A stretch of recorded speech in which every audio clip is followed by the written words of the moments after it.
우리 다 함께 일어나셔서 우리 교독하겠습니다. 마지막 절은 같이 읽으시고 여러분은 파란 글씨를 읽으시면 됩니다. 여섯째 달에 천사 가브리엘이 하나님의 보내심을 받아 갈릴리 나사렛이라는 동네에 가서 다윗의 자손 요셉이라 하는 사람과 약혼한 처녀에게 이르니 그 처녀의 이름은 마리아라. 그에게 들어가 이르되 은혜를 받은 자여 평안할지어다. 주께서 너와 함께 하시도다 하니 처녀가 그 말을 듣고 놀라 이런 일이 어찌민가 생각하매 천사가 이르되 마리아여 무서워하지 말라. 내가 하나님께 은혜를 입었느니라. 보라 내가 잉태하여 아들을 낳으리니 그 이름을 예수라 하라.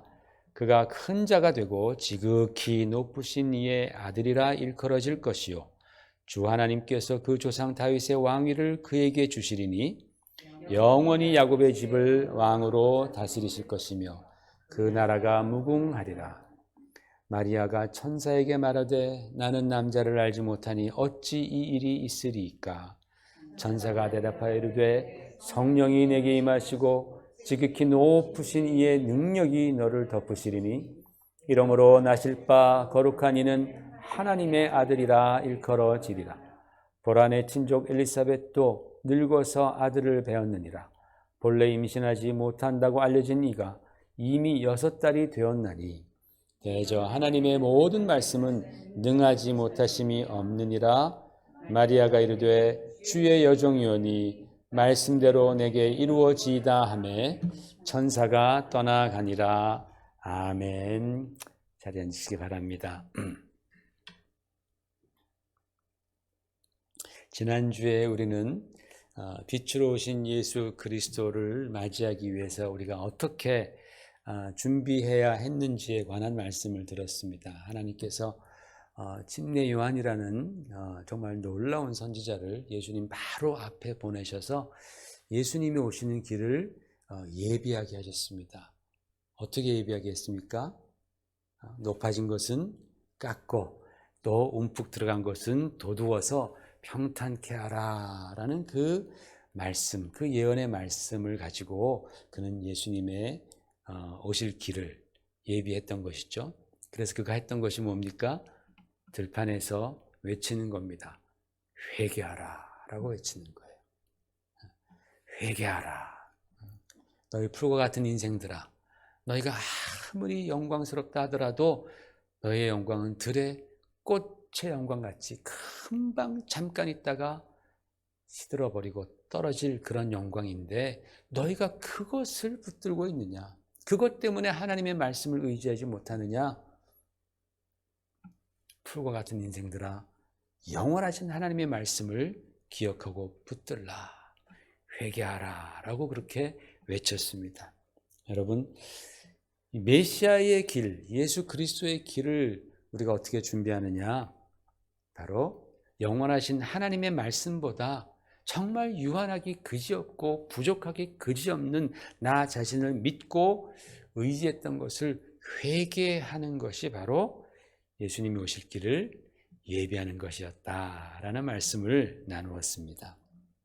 오늘은 대림절 2번째 주일입니다. 지난주에 보았던 침례 요한은 예수님보다도 6개월 먼저 나서 주님이 공생애를 시작하기 훨씬 이전부터 광야에서 주의 길을 예비했던 그런 하나님의 일꾼이었습니다. 오늘 우리가 함께 생각할 분은 침례 요한도 예수님도 아직 태어나시기 이전부터 주님의 길을 예비한 분입니다. 바로 예수님의 어머니 마리아입니다. 여러분, 마리아는 어떤 사람입니까? 마리아는 참으로 대단한 여인입니다. 우리 기독교에서는 이 천주교가 마리아를 예수님보다 항상 막 더 앞세우고 마리아를 막 우상시하고 막 마리아의 막 상을 막 세워놓고 그 앞에 기도하고 그렇기 때문에 우리는 그 마리아의 우상화라는 그 위험 때문에 우리 기독교는 굉장히 마리아라는 여인에 대해서 인심이 좀 박합니다. 우리가 평가를 잘 안 하려고 합니다. 혹시 잘못해서 또 그렇게 우상화가 될까 봐라는 그런 높아심 때문에 인심이 좀 많이 박혀요. 그러나 그렇지 않습니다. 여러분, 인류의 역사를 보면 그 긴 세월 동안 얼마나 많은 여인들이 있었습니까? 그저 정말 셀 수 없는 수많은 여인들이 있었습니다. 그 여인들 중에서 오직 단 한 사람, 마리아라는 오직 이 여인을 택하셔서 하나님께서 이 땅에 오시는, 성자 하나님께서 육신을 가지고 이 땅에 오시는 통로로 사용하신 분이 바로 마리아였다라는 것이죠. 물론 이 마리아가 세상의 모든 여인들보다 정말 그렇게 특출하게 뛰어나서 선택을 받은 것은 아니라고 생각합니다. 왜냐? 마리아보다 훨씬 더 훌륭했던 여인들이 분명히 많았어요. 그러나 하나님께서는 당신의 뜻과 그 섭리의 은혜 안에서 마리아라는 여인을 선택한 거예요. 그러니까 이 마리아는 남들이 받지 못한 아주 특별한 은혜를 그는 하나님으로부터 받았어요. 그 결과 성경은 뭐라고 말하냐면 마리아가 만세토록 여인 중에 가장 복된 여인이다 라고 그렇게 말하는 거예요. 만세토록 마리아가 가장 복된 여인이다. 왜? 마리아가 특별나서? 다른 여인들보다 훨씬 더 뛰어난 무슨 기량이 있어서? No. 하나님이 그를 특별하게 선택하셔서 하나님이 그에게 특별한 은혜를 주셨기 때문에 그는 가장 복된 여인이다라고 말씀하는 거예요. 그러니까 여러분 여기서 우리가 뭐를 깨닫게 됐냐면 내가 뭐 특별해서 복 받는 게 아니구나. 하나님이 나를 택해 주신 것이 이게 큰 복이구나라는 것을 우리가 깨닫게 되는 거죠. 그죠? 그러니까 여기 모인 우리 모두는 다 하나님의 선택을 받은 거예요. 우리가 잘나서가 아니라 하나님의 그 뜻에 의해서 우리를 선택해 주셨으니 우리는 다 어떤 사람들이에요? 복받은 사람이에요. 뭐 마리아보다는 더 복받지 않았다 할지라도 우리는 굉장히 복받은 사람입니다. 아멘. 아멘. 예. 그러나 그렇다고 해서 마리아가 그저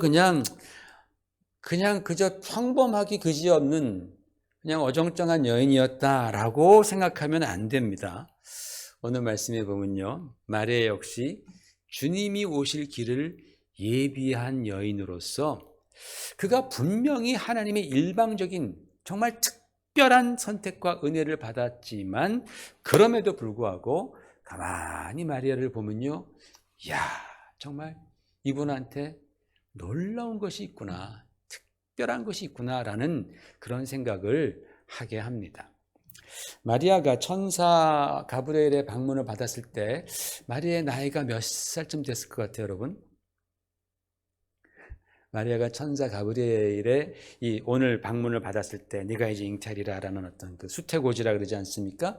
마리아가 몇 살 정도 됐을 것 같아요? 보통 학자들은 10대 중반에서 후반 정도, 10대 중반에서 후반으로 넘어가는 그 사이 정도 나이였다라고 생각을 합니다. 왜냐하면 유대인 당시 사회는 지금도 그렇지만 남자는 13살, 그 다음에 여자는 12살이 되면 성인식을 해요. 바르 미츠바라고 그래가지고 이제 이 사람들은 앞으로 하나님의 율법을 따를 것이다. 율법의 아들, 율법의 딸이라는 그런 성인식을 거행합니다. 남자 13살, 여자는 좀 더 조숙하고 빨리 성숙하니까 12살. 그때 성인식을 하는 거예요. 그러니까 유대 사회는요, 청소년이 없어요. 그냥 어린아이에서 이제는 자기 자신을 책임지는 어른이 탁 된다고 그냥 인정해 주는 거예요. 그러니까 걔네들이 그냥 어른이 돼버려요, 그렇게. 근데 우리는 뭐 어린아이, 청소년 뭐 해가지고 구분 짓다 보니까 아이들도 뭐 나는 티네이저니까 뭐 하면서 자꾸만 그 티네이저 사람들이 만들어 놓은 그 틀에 자꾸만 가는데 유대사는 그렇지 않아요. 그냥 바로 너는 어린아이에서 이제는 네가 네 삶을 결정해야 되는 어른이야 라고 성인식을 딱 거칠 다음에, 그래서 유대인들에게는 그 성인식이 가장 크잖아요. 아이들에게 12살, 13살인 겁니다. 그렇게 이제 성인식을 거치고 나면 어른들끼리 부모들끼리 모여서 옛날 우리나라처럼 이 정혼식을 하는 거예요. 약혼식 같은 정혼식을 합니다. 내 아들과 네 딸이랑 당신 딸이랑 이제 정혼하자. 부모 마음이 맞으면 그렇게 딱 정혼식을 하는 거예요. 물론 이 처녀총각이라 그래야 되겠죠? 이 어린 처녀총각이 노할 수도 있었답니다. 나 싫어요. 그러면 거부할 수 있었다 그래요. 우리나라는 굉장히 스트릭트해서 노 감히 못했겠지만은 유대 사회는 노할 수도 있었답니다. 어쨌든 이렇게 다 어그리먼트가 되어가지고 그들이 이제 정혼식을 하게 되면 정혼식 하고 나서 각자의 부모님 집에 가서 사는 거예요. 뭐 하겠어요? 남자는 신랑 수업하고 여자는 신부 수업하는 거예요. 그렇잖아요. 지금까지 애들처럼 그렇게 뛰어놀면서 살기만 했는데 이제 결혼을 해야 되니까 어른이 됐으니까 그에 합당한 일을 배우는 거예요. 남자는 자기가 자기 처자식을 먹여 살릴 수 있는 그러한 이제 스킬, 기술도 배우게 되고 또 집 한 칸, 방 한 칸 마련할 수 있도록 열심히 일하는 거예요. 그리고 신부는 남편을 생각하면서 또 신부도 신부 수업해야 되잖아요. 살림이 좀 힘들어요. 지금까지 그냥 엄마 밑에서 치맛자락 잡고 그렇게 커왔는데 이제는 밥도 자기가 해야 되죠. 또 옷도 지을 줄 알아야 되죠. 뭐 물레질 뭐 이런 거 다 할 줄 알아야 되죠.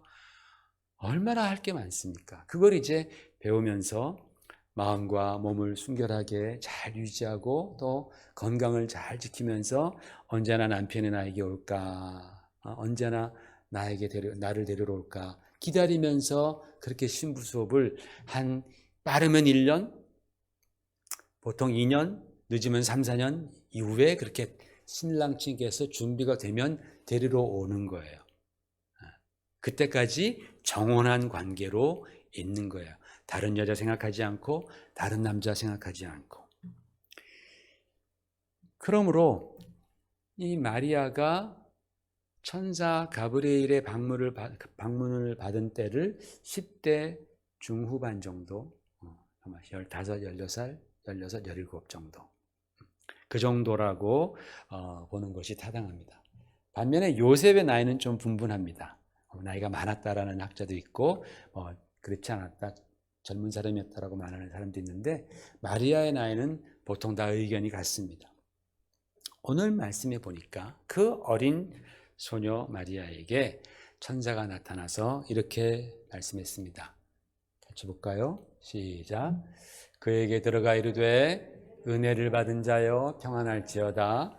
주께서 너와 함께 하시도다 하니 처녀가 그 말을 듣고 놀라 이런 인사가 어찌함인가 생각하며 천사가 이르되 마리아여 무서워하지 말라 내가 하나님께 은혜를 입었느니라 라고 말하고 있습니다.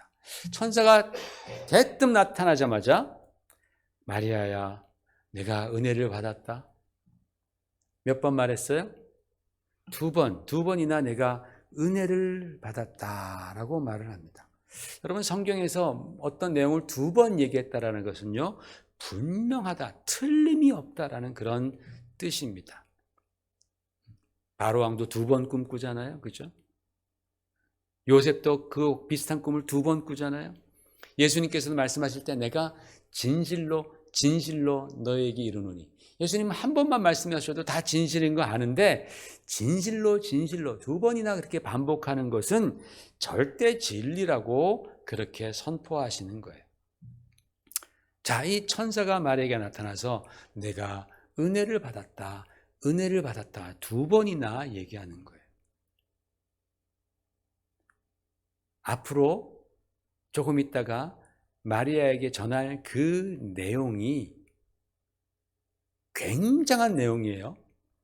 아주 충격적인 내용이에요. 그런데 그 내용을 전하기에 앞서서 내가 은혜 받은 거야. 내가 이 소식 너한테 전하는 것은 내가 정말로 은혜 받았기 때문에 이 소식 전하러 온 거야 라고 마리아에게 천사가 얘기해 주는 거예요. 여러분 그 은혜 받은 내용이 뭡니까? 은혜의 내용이 내가 잉태하여 아들을 낳는다라는 그런 내용입니다. 처녀에게 10대 중반 처녀에게 지금 남편만 생각하고 자기 몸과 마음을 잘 그렇게 준비하고 있는 그 마리아에게 나타나셔서 내가 잉태하여 아들을 낳으리라. 마리아가 깜짝 놀라는 거죠. 아니, 이런 일이 어떻게 일어날 수 있습니까? 저는 남자를 알지 못합니다. 저는 아무런 경험이 없습니다. 그런데 어떻게 저에게 아들이 생깁니까? 어떻게 제가 임신할 수 있습니까? 천사가 그거 충격적인 내용인 거 내가 안다. 그런데 너 그 은혜 받은 거다 그게. 은혜다라고 얘기해 주는 거란 말입니다. 천사가 말하기를 성령이 내게 임하시고 지극히 높으신 이의 능력이 너를 덮으시면 된다라는 거예요. 너 지금 굉장히 충격받고 있지, 놀라고 있지? 그러나 성령이 너에게 임하시고 지극히 높은 자의 능력이 너를 덮으시면 이 일이 일어난다라는 말씀입니다. 얼마나 충격적인 내용입니까, 여러분? 그죠? 그런데 이 은혜에 대한 반응은 어때요? 마리아가 어떻게 반응합니까? 우리 38절 같이 읽어볼까요? 시작. 마리아가 이르되 주의 여종이오니 말씀대로 내게 이루어지이다. 주의 여종이오니 말씀대로 내게 이루어지이다. 라고 그렇게 반응합니다. 절대 순종하는 모습이라는 거예요. 사실 저는요, 인류가 존재한 이후에 하나님 앞에 하나님과 관계하면서 하나님 앞에 드린 수많은 그 사람들의 대답이 있죠. 정말 주옥 같은 아름다운 대답이 있지만 그 인류가 하나님께 드린 대답 중에서 가장 위대한 대답, 가장 하나님이 기뻐하신 대답은 바로 이 대답이라고 생각을 해봅니다. 왜냐하면 이것을 통해서 세상의 구원자, 하나님께서 만세 전부터 계획하셨던 이 세상의 구원자, 아들 예수 그리스도를 이 땅에 보내시는 그 계획이 성취되는 바로 그 순간이었기 때문입니다. 그가 아멘 하면서 주의 말씀대로 이루어지다라고 하는 바로 그 순간에 성령께서 그 안에 예수님을 잉태하게 하셨다라고 저는 믿습니다. 만약에 여러분 마리아가 노했다라면 무슨 일이 벌어졌을까요? 하나님이 큰일 났네 이러시겠어요? 아니죠. 그래 내가 다른 여자를 선택하겠다 라고 아마 하나님께서는 그렇게 가셨을 거예요. 그러나 마리아는 자기에게 주어진 이 사명에 예스하는 거예요.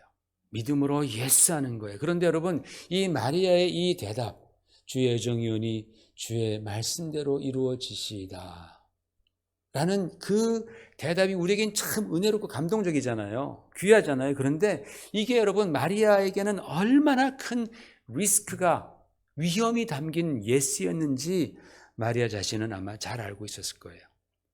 정혼한 그 여인이 남편과 떨어져 살고 있는데 배가 불러와요. 이거 설명할 길이 없어요. 사람들한테. 배가 불러와. 그 배가 불러온다라는 소문이 남자 쪽 집안에 들리게 되겠죠. 그러면요, 신부는 첫 번째로 자신을 순결하게 지키지 못했다라는 그 이유. 두 번째로는 이게 집안일이잖아요, 혼서가. 이 신랑과의 그 집안과의 약속을 깼다라는 이유로 이 정혼녀는 큰 불행을 당하게 됩니다. 돌에 맞아서 죽을 수 있어요. 이것이 바로 당시의 유대 종교 문화적 풍습이었습니다. 반드시 그렇게 해야 됩니다. 하나님은 그런 식으로 악을 제거하라라고 말씀했기 때문입니다. 그러니까 여러분 남자를 경험해 보지 못한 처녀로서 잉태한다라는 것은 정말 마리아가 아무리 생각해도 이해도 안 되고 용납도 안 되는 자기의 목숨, 자기의 인생을 건 두려운 일이에요. 그런데 천사는 그게 은혜라는 거예요. 마리아야, 은혜 받았다 네가. 하나님께서 너와 함께 하시는 은혜를 받았다. 그러니까 내가 하는 말 잘 들어라. 내가 잉태할 것이다. 아들을 낳을 것이다. 마리아에게 있어서는 굉장히 이게 리스키한 그러한 하나님의 사명이란 말입니다. 참 하나님께서 받아들이기 힘든 일을 마리아에게 요구하지 않아요? 그 어린 소녀에게 너무나 부담이 되는 사명이에요. 어찌 보면요, 그 사명을 받기에 가장 적절하지 않은 사람이 바로 마리아예요. 왜? 몇 명 낳은 여인에게 그렇게 예수님을 보낼 수도 있는 것이고, 아니면 정혼하지 않은 여인, 처녀에게 그렇게 예수님을 보낼 수도 있어요. 그런데 정혼한 여인은요, 자기가 그렇게 배가 불러오면 피할 방법이 없습니다. 피할 방법이 없어요. 그러니까 어떻게 보면 가장 적절하지 않은, 가장 난처해야 할 사람 마리아에게 하나님은 다가가셔서 그를 선택하시고 은혜를 주시고 아들을 낳게 하셨다라는 거예요. 여러분, 하나님께서 좀 너무하시다라는 생각이 안 듭니까? 너무하셨다, 그 어린 소녀에게. 그런데 이렇게 여러분, 하나님께서는 때로는 당신의 뜻을 이루시기 위해서 우리들이 야속하다라고 싶을 정도의 사명을 맡기신다라는 겁니다. 나는 이게 적절한 사람이 내가 아닌데, 지금 내 상황은 그럴 때가 아닌데, 나보다 더 그 일에 적절한 사람들이 많은데 라고 생각할 수 있겠지만, 아니에요. 하나님께서는 당신의 뜻 가운데 선택하시고 맡기시는 거예요. 그리고 그것을 은혜라고 말씀하는 거예요. 은혜. 마리아는 하나님의 말씀에 순종했습니다. 여러분, 저와 여러분은 다 하나님이 은혜 받기 원하시죠? 그죠? 우리는 언제나 기도할 때 하나님 우리에게 은혜 베풀어 주시옵소서 항상 그렇게 기도를 합니다. 그런데 여러분, 보면은요, 하나님의 은혜는 그냥 은혜만 달랑 오는 것 같지 않아요. 무슨 뜻이냐 하면은 하나님의 은혜가 크면 클수록 우리에게 도전이 된다라는 거예요. 도전과 또 그에 따른 리스크도 함께 따라오는 것 같아요. 은혜가 적으면 그만큼 도전과 리스크도 적다라는 그런 의미도 될 수 있겠죠. 예수님의 제자들 보십시오. 여러분, 그들이 하나님의 아들의 부르심을 받았어요. 그리고 지금까지도 우리가 기억하는, 우리 정말 유대인들과는 전혀 상관없는 우리들까지도 그들의 이름을 기억할 정도로 그들은 2000년이 지난 후까지도 정말 많은 사람으로부터 칭송을 받고 존경을 받는 예수님의 사도가 되었어요. 이들 출신이 뭐예요? 어부들입니다. 대부분 다 어부들입니다. 학벌도 좋지 않고 또 문벌도 좋지 않고 그저 식민지 하에서 한이 많고 가슴 아프던 고통받던 그런 비천한 사람들이었어요. 그들이 하나님의 아들의 부르심을 받았다라는 것, 랍비, 세상 최고의 스승으로부터 부름을 받았다라는 것은 이게 얼마나 큰 은혜예요. 엄청난 은혜입니다. 이건 대박 은혜입니다. 그러나 그들에게는 하나님의 은혜와 아울러서 거기에 따르는 도전과 이 리스크들이 막 따라오는 거예요. 여러분, 그들 다 어떻게 됐어요? 나중에 예수님의 제자들 다 순교했어요. 가룟 유다는 물론 자기가 자살해 죽었지만은 나머지는 하나같이 다 복음 전하다가 순교했어요. 왜? 은혜 받아서. 그들이 은혜 받아서 그런 거예요. 초대교인들 보십시오. 예수님의 십자가의 은혜와 성령의 그 놀라운 역사를 체험하잖아요. 막 초대교회에서 막 성령의 역사를 손에 막 만지듯 그렇게 체험하는 거예요. 하나님의 놀라운 은혜를 경험했어요. 그런데 그렇게 받은 은혜가 크면 클수록 그들이 그 당시에 정말 그 받아야 했던 그 도전, 리스크도 더 많았다라는 것이죠. 여러분, 그들은 예수님 알기 전에는 이방 풍습에 빠져 살던 그런 사람들이었습니다. 그런데 이제 예수님을 믿고 하나님의 은혜를 받자 그들은 옛 사람을 벗어버려야 되는 거예요. 썩어져가는 옛 구습을 쫓는 그 옛 습성을 벗어버리고 이제 새 사람이 되어야 한다는 거예요. 예를 들어서 그동안은 다른 사람들 앞에 꿀리지 않으려고 허세를 부리고 잘난 체하고서 허풍을 떨고 교만을 떨었습니다. 왜? 그게 옛날에는 미덕이었었어요. 그 시대에는 교만을 떠는 게. 그런데 그거 다 버리고 겸손해져야 되는 거예요.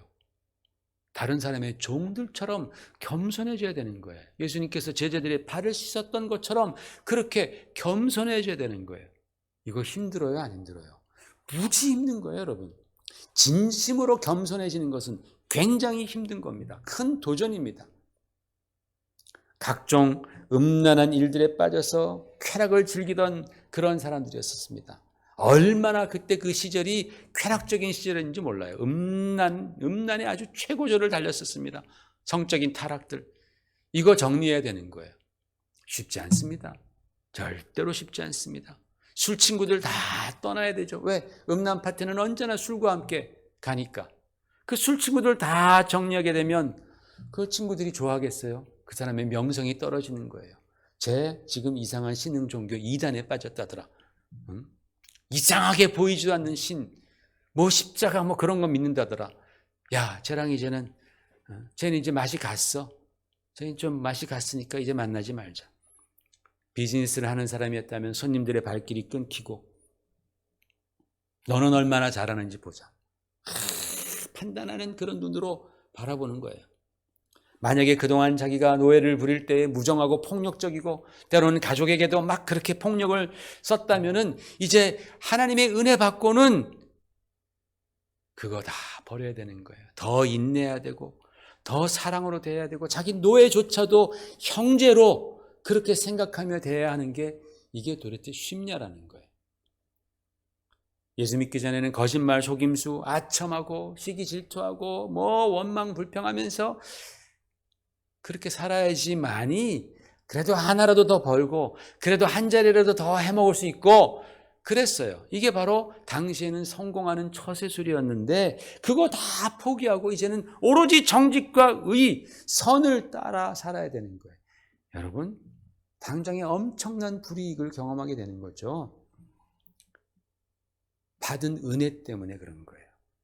하나님의 은혜를 받지 않았더라면 그렇게 안 살아도 되는데 하나님의 은혜를 받으니까 그러니까 자꾸만 찔린단 말이에요. 내가 거짓말하고 속임수하고 아첨하고 내가 음란하고 내가 충성하지 못하고 이런 것들이 막 마음에 자꾸만 찔리니까 그 도전을 내가 감수하는 거예요. 나에게 리스크가 있다 할지라도 손해가 있다 할지라도 이 하나하나 은혜로 말미암아 나에게 주어지는 도전을 감내하는 겁니다. 그게 바로 은혜 받은 사람들의 삶이에요. 이렇게 여러분, 하나님의 은혜는 우리에게 많은 것들을 요구하고 계세요. 우리에게 많은 변화를 일으키신다라는 거예요. 그래서 사람들은요, 원타임 은혜는 좋아해요. 원타임, 한 번 은혜 받는 거 좋아해요. 근데 그 은혜를 지키는 것은 힘들어합니다. 은혜를 지키는 거 잘 못합니다. 왜? 주의 은혜를 유지하려면 나에게 항상 도전이라는 게 있고 항상 리스크라는 게 따라오고 항상 나를 희생시켜야 하는 손해가 따르기 때문에 그런 거예요. 은혜는 언제나 그와 같은 것들을 수반하며 나에게 온다라는 사실을 잊어서는 안 됩니다. 그러니까 여러분, 저는 얼마나 많은 사람들이 지금까지 목회하면서 저는요 예수님을 믿되 제일 부러운 사람이 십자가 강도, 죽기 바로 일보적 직전에 예수님 믿어요라고 하고 천국 간 사람이 자긴 제일 부럽대라는 거예요. 그게 무슨 말이에요? 말인즉슨 세상에서 자기가 하고 싶은 대로 다 하시고 짓고 싶은 죄 다 지으시면서 살았지만 그래도 나는 지옥 가지 않고 천국에 가고 싶다라는 그런 심보 아니겠습니까? 이거는요 정말 하나님의 뜻을 모르는 거예요. 하나님의 그 구원, 예수 그리스도로 말미암은 그 구원이 무엇인지를 전혀 모르는 사람들이 그냥 내던지는 그런 생각이에요. 어린아이 같은 생각. 여러분, 하나님의 은혜에는요 항상 도전과 리스크라는 것이 함께 있다는 사실을 잊지 마십시오. 그런데 반드시 도전과 리스크만 있는 게 아닙니다. 오직 그것만 있는 것이 아니라 자, 이 말씀을 보십시오. 천사의 말을 들어보십시다. 자, 한번 같이 읽어볼까요? 28절 시작. 그에게 들어가 이르되 은혜를 받은 자여 평안할지어다. 주께서 너와 함께 하시도다 그랬죠. 30절 시작. 천사가 이르되 마리아여 무서워하지 말라. 내가 하나님께 은혜를 입었느니라 그랬어요. 자, 천사가 마리아에게 은혜를 이제 선포할 때에 뭘 같이 말씀해요? 평안할지어다. 또 아래에서 보면은 하나님께 은혜를 받았느니라 라고 말할 때 무서워하지 말지니라. 두려워하지 말라라고 말하고 있습니다. 그러니까 여러분, 하나님의 은혜는요, 항상 평안함과 담대함이, 용기가 함께 주어진다라는 겁니다. 이 평안함과 담대함은 나에게서부터 나오는 것이 아니에요. 은혜 받는 사람에게서부터 나오는 것이 아니라 바로 은혜를 베푸시는 하나님께서 주시는 것인 줄 믿습니다. 은혜를 믿음으로 받는 자들에게 주시는 하나님의 선물이 바로 이 평안과 용기라는 거예요. 담대함이라는 거예요. 여러분, 이 마리아는요, 이 어린 소녀는 엄청난 리스크를 느끼는 거예요. 엄청난 도전을 내가 지금 남자를 알지 못하는데 임신한다고? 아들을 낳는다고? 그런 앞으로 나의 인생은 어떻게 되지? 요셉한테는 어떻게 얘기하지? 우리 아버지가 어떻게 알면 이걸 뭐라고 설명하지? 동네 사람들은 뭐라고 말하지? 내가 이걸? 엄청난 리스크, 부담을 느꼈지만 그가 순종할 수 있었던 것은 믿었기 때문이에요. 뭘 믿었느냐? 바로 이 일은 하나님이 하시는 일이다. 두 번째로 주의 뜻을 위해서 자신을 드리는 것이 자기 인생에 가장 복되고 가치 있는 일이다라는 그 사실을 그녀는 믿었다라는 거예요. 그 어린 나이에. 정말 귀한 믿음 아니겠습니까? 그러자 하나님의 은혜가 임하면서 그에게 평안과 담대함도 임했는 줄로 믿습니다. 그 마리아의 마지막 대답 보십시오. 마지막 대답. 주의 여종이오니 말씀대로 내게 이루어지다. 얼마나 담대해요. 얼마나 평안해요. 놀랍지 않아요? 하나님이 은혜 주실 때 담대함과 평안 주시는 거예요. 우리 주님이 주시는 평안은 세상이 주는 평안과 같지 않다라고 주님 말씀했죠. 내가 세상을 이기었느니 너희가 담대하라 라고 주님 말씀하시죠. 주님이 주시는 그런 평안과 담대함은 세상이 이해하지 못하는 것들입니다. 바로 그러한 평안과 담대함이 임하자 그는 아멘, 주의 여종이오니 말씀대로 내게 이루어지이다 라고 고백했습니다. 이렇게 마리아는 메시아의 길을 예비했습니다. 결론을 맺습니다. 사랑하는 성도 여러분, 우리가 흔히 예수님의 오심을 이제 말하는 이 대림절이 중요한 이유는 바로 이 대림절에 2000년 전에 오신 예수님을 기억하면서 앞으로 오실 예수님을 우리가 기대하는 거예요.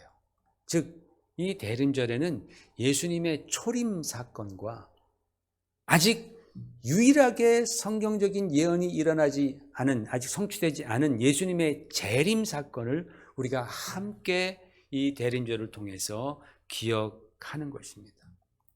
예수님의 재림은 언제라도 이루어질 수 있어요, 이제. 그죠? 오늘이라도 이루어질 수 있습니다. 우리는 그리스도인으로서 모두가 다 이 예수님께서 다시 오실 길을 예비하는 일에 참여해야 합니다. 그렇죠? 그죠? 우리는 다 그렇게 참여해야 돼요. 예수님이 다시 오신다고 했으니까 우리는 예수님이 다시 오실 길을 우리는 예비하는 일에, 준비하는 일에 우리는 다 참여해야 합니다. 어떻게 준비할까요? 어떻게 하면 예수님이 재림하시는 길을 나 같은 사람도 준비할 수 있을까? 바로 여러분의 매일의 삶 속에서 주님의 임재가 더욱더 뚜렷해지도록 사시는 거예요. 여러분, 성경은 말씀했죠. 예수님께서 볼지어다 내가 문 밖에서 너희를 두드린다고 말씀했습니다. 이미 주님께서 내 안에 와 계세요. 우리는 다 주님이 내 안에 와서 계시지만 내 안에 와서 계시면서도 또 두드리는 분들이 있어요. 아직까지 내가 주님께 열지 않은 분들이 많아요. 그죠? 들어오시지만 아직 이 방은 안 돼요, 주님. 이건 아직 제 거예요. 주님, 제 인생에 들어오셨지만은 주님, 저 방은 아직 안 돼요. 그 하얀 문은 절대로 건드리면 안 됩니다. 절대로 이 상자 열어보시면 안 됩니다. 우리 많이 그러잖아요. 그 주님은 내 안에 오셔서도 계속해서 나를 두드리십니다. 그 주님의 노크를 우리가 듣고 내 마음의 문을 열고 주님이 오심을 맞아들이는 거예요. 예수님께서 더 내 마음속 깊은, 내 삶의 깊은 곳에 들어오실 수 있도록 우리는 주님을 맞이하는 거예요. 매일의 삶 속에서.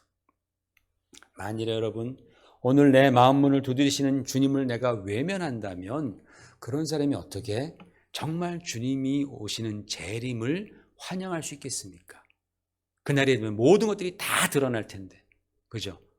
그날 되면 모든 게 다 드러날 텐데 내가 오늘 주님을 외면한다면 그때 오실 주님을 어떻게 우리가 환영할 수 있겠습니까?